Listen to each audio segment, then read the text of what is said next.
White house کے قریب firing, national guard کے 2 اہلکار زخمی، تشویشناک حالت میں اسپتال منتقل کر دیا گیا۔ پولیس نے ایک مشتبہ شخص کو شدید زخمی حالت میں حراست میں لے لیا۔ Security high alert, white house عارضی طور پر بند، رونالڈ ریگن ایئرپورٹ پر آپریشن کچھ دیر معطل رہنے کے بعد دوبارہ شروع۔ واقعے کے وقت امریکی صدر فلوریڈا میں موجود تھے۔ حملہ آور انسان نہیں جانور ہیں، مجرموں کو بھاری قیمت چکانا ہوگی۔ ڈونلڈ ٹرمپ کی شدید مذمت، زخمی اہلکاروں کے اہل خانہ سے ہمدردی کا اظہار۔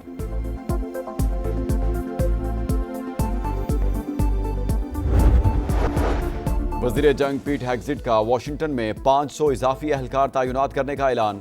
ایف بی آئی ڈائریکٹر کاش پٹیل کا کہنا ہے، بظاہر حملہ آور ایک ہی تھا جس نے گھات لگا کر فائرنگ کی۔ یہ ہماری قومی سلامتی کا معاملہ ہے۔ مختلف ایجنسیاں واقعے کی تحقیقات کر رہی ہیں۔ پولیس چیف کے مطابق اس وقت صرف ایک ہی مشتبہ شخص ہے جسے حراست میں لیا گیا ہے۔ اس کی حالت بھی تشویشناک ہے۔ ڈیموکریٹس رہنماؤں کی جانب سے بھی واقعے کی شدید مذمت، کہا امریکہ میں پرتشدد واقعات کی کوئی گنجائش نہیں۔ عراق کی خورمور گیس فیلڈ پر ڈرون حملے کے بعد آگ بھڑک اٹھی، متعدد افراد کے زخمی ہونے کی اطلاعات۔ واقعے کے بعد کردستان ریجن کو گیس کی سپلائی معطل۔ ہنگو میں پولیس چیک پوسٹ پر دہشت گردوں کا حملہ، 3 اہلکار شہید۔ ڈی پی او کے مطابق حملہ قاضی تالاب چیک پوسٹ پر کیا گیا۔ اہلکاروں نے جمع مردی سے مقابلہ کیا۔ آپریشن اب بھی جاری ہے۔ وزیر اعلیٰ خیبر پختونخوا کی شدید مذمت، کہتے ہیں دہشت گردوں کا کوئی مذہب نہیں، بزدلانہ کارروائیاں حوصلے پست نہیں کر سکتی۔ دہشت گردوں کو کیفر کردار تک پہنچایا جائے گا۔ پاکستان اور بحرین کا 2 طرفہ تجارت $1 ارب تک لے جانے پر اتفاق۔ وزیر اعظم شہباز شریف کی شاہ حمد بن عیسیٰ الخلیفہ سے ملاقات۔ برادر ممالک کے درمیان مضبوط اور تاریخی شراکت داری پر گفتگو۔ سیاسی، اقتصادی اور دفاعی تعاون مزید بڑھانے کا عزم۔ وزیر اعظم کی سرمایہ کاروں کو مواقع تلاش کرنے کی دعوت۔ بحرین کے بادشاہ نے شہباز شریف کو آرڈر آف بحرین کا اعزاز دیا۔ وزیر اعظم کی ولی عہد اور عسکری قیادت سے بھی ملاقات۔ دارالحکومت منامہ پہنچنے پر شاندار استقبال، گارڈ آف آنر پیش کیا گیا۔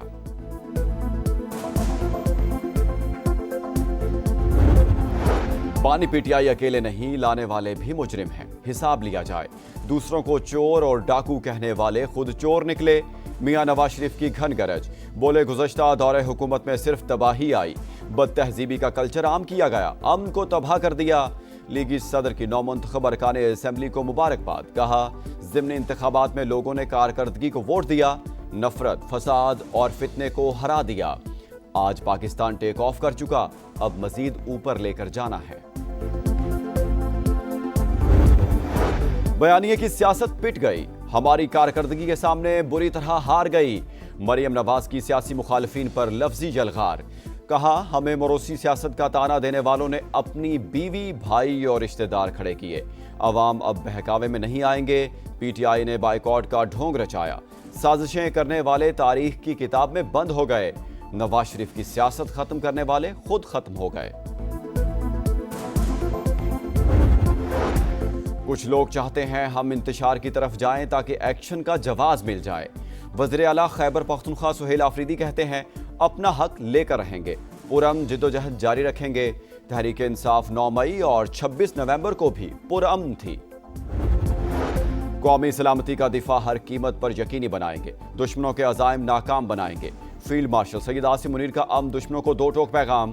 نیشنل سیکیورٹی ورکشاپ کے شرکاء سے خطاب، بولے بیرونی حمایت یافتہ دہشت گردی اور معلوماتی جنگ کے چیلنجز کا سامنا ہے۔ مارکہ حق نے عالمی سطح پر پاکستان کے وقار میں اضافہ کیا۔ سپہ سالار کا وفاقی اور صوبائی حکومتوں سے بھرپور تعاون کا عزم۔ پائیدار امن اور خوشحالی کے لیے ادارہ جاتی ہم آہنگی ناگزیر قرار۔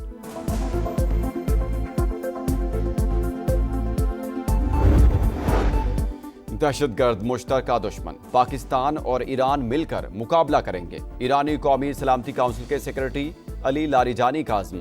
انٹیلیجنس شیئرنگ کا مضبوط میکانزم بنانے کا اعلان۔ پاک افغان تنازعات کے حل میں کردار ادا کرنے کا عزم۔ علی لاریجانی کا فیلڈ مارشل سید عاصم منیر سے ملاقات۔ باہمی تعلقات مزید مضبوط بنانے پر تبادلہ خیال۔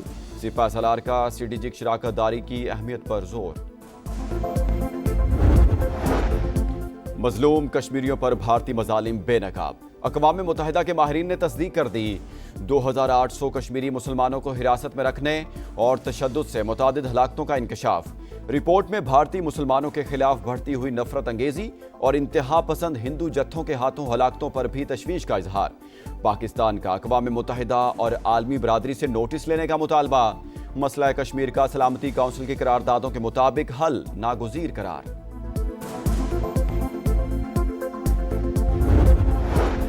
کراچی میں ڈرائیور ہی مالک سے بھتہ وصولی میں ملوث نکلا۔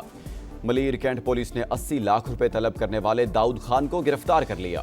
ملزم نے رقم نہ دینے پر جان سے مارنے کی دھمکیاں بھی دی تھی۔ ہانگ کانگ کے رہائشی کمپلیکس میں خوفناک آتش زدگی، 36 افراد ہلاک، 30 زخمی، 279 لاپتہ۔ بھڑکتے شعلے کئی گھنٹے بعد بھی بے قابو، 700 سے زائد فائر فائٹرز آگ بجھانے میں مصروف۔ صدر شی جن پنگ کا قیمتی جانوں کے ضیاع پر اظہار افسوس۔ اسرائیل کا مغربی کنارے میں فوجی آپریشن، داخلی اور خارجی راستے بند، 45 فلسطینی گرفتار، غزہ میں مزید 4 فلسطینی شہید۔ مختلف علاقوں میں ملبے سے 6 لاشیں مل گئیں۔ لاہور میں انٹرنیشنل باکسنگ چیمپئن شپ کا میلہ، طاقت، مہارت اور مکوں کا مقابلہ، 15 ممالک کے باکسرز شریک۔ فائٹ فار گلوری میں 38 غیر ملکیوں سمیت 44 باکسرز شریک۔ پہلی فائٹ میں پاکستان کے عاصم زمان کا فاتحانہ آغاز، خواتین کی کیٹیگری میں جرمنی کی زینہ نصر نے میدان مار لیا۔ اور ورلڈ موٹر ریلی چیمپئن شپ کی جنگ چھڑ گئی، سال کا آخری اور فیصلہ کن مارکا۔ سعودی عرب موٹر ریلی میں برطانوی ریسر ایلفن ایونز اور فرانس کے سباسٹین اوگیئر ٹائٹل جیتنے کے لیے فیورٹ۔ اور 3 ملکی سیریز کا مارکا، دوسرا فائنلسٹ کون، فیصلہ آج ہوگا۔ آخری راؤنڈ میچ میں پاکستان کا سری لنکا سے ٹاکرا، مہمان ٹیم کے لیے ڈو اور ڈائی میچ، فائنل کھیلنے کے لیے جیت درکار، ہارے تو زمبابوے کا ٹکٹ پکا۔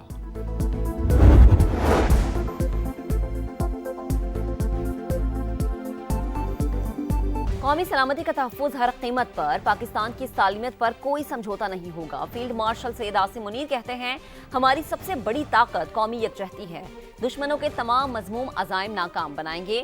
نیشنل سیکیورٹی ورکشاپ کے شرکاء سے ملاقات میں گفتگو کرتے ہوئے فیلڈ مارشل نے کہا کہ بیرونی حمایت یافتہ دہشت گردی اور معلوماتی جنگ کے پیچیدہ چیلنجز درپیش ہے، لیکن افواج پاکستان اور انٹیلیجنس ادارے قومی سلامتی کے تحفظ کے لیے پرعزم ہیں۔ پاک فوج وفاقی اور صوبائی حکومتوں سے بھرپور تعاون جاری رکھے گی۔ سیکرٹری ایرانی سپریم نیشنل سیکیورٹی کونسل علی لاریجانی نے دہشت گردوں کو مشترکہ دشمن قرار دے دیا۔ کہا پاکستان اور ایران مل کر عام دشمنوں کا مقابلہ کریں گے۔ پاک افغان کشیدگی میں کمی کے لیے کردار ادا کرنے کی بھی پیشکش کی۔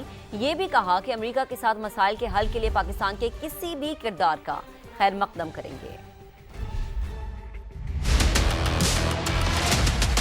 ایرانی سپریم نیشنل سیکیورٹی کونسل کے سیکریٹری ڈاکٹر علی لاریجانی کی اسلام آباد میں پریس کانفرنس، کہا خطے میں دہشت گردوں کی موجودگی کا بخوبی علم ہے، پاکستان اور افغانستان کے تنازعات کو ہر ممکن طریقے سے حل کرنے کی کوشش کریں گے۔ پاکستان ہمارا بہترین دوست اور برادر ملک ہے، دونوں ممالک کے درمیان انٹیلیجنس شیئرنگ مکمل تعاون کا حصہ، دہشت گردوں کا مل کر مقابلہ کریں گے۔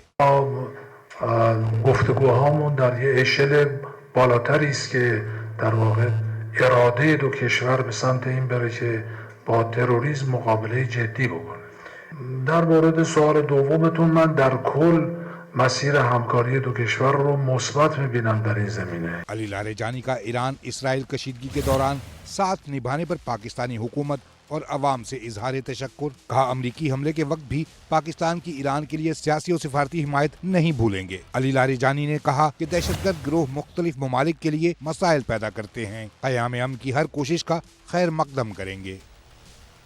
حکومت کا پی آئی اے کی نجکاری کے لیے بولی دسمبر کے وسط میں کرانے کا منصوبہ، سیکرٹری نجکاری ڈویژن نے قومی اسمبلی کی قائمہ کمیٹی کو بتا دیا۔ کہا 4 بڑے سنجیدہ کاروباری گروپس کے ساتھ بات چیت کا عمل جاری ہے۔ چیئرمین قائمہ کمیٹی فاروق ستار نے کہا کہ پی آئی اے کی ریزرو پرائز 85 ارب روپے سے کم رکھے جانے کا امکان ہے۔ ہماری طرف سے لکھ دیں کہ ملازمین کو کم سے کم 5 سال کا تحفظ ملنا چاہیے، بنیادی امارات بھی برقرار رہنی چاہیے۔ یہ بھی یقینی بنایا جائے کہ بعد میں ریٹائرڈ ہونے والے ملازمین کو خریدار کمپنی پینشن سمیت تمام واجبات ادا کرے گی۔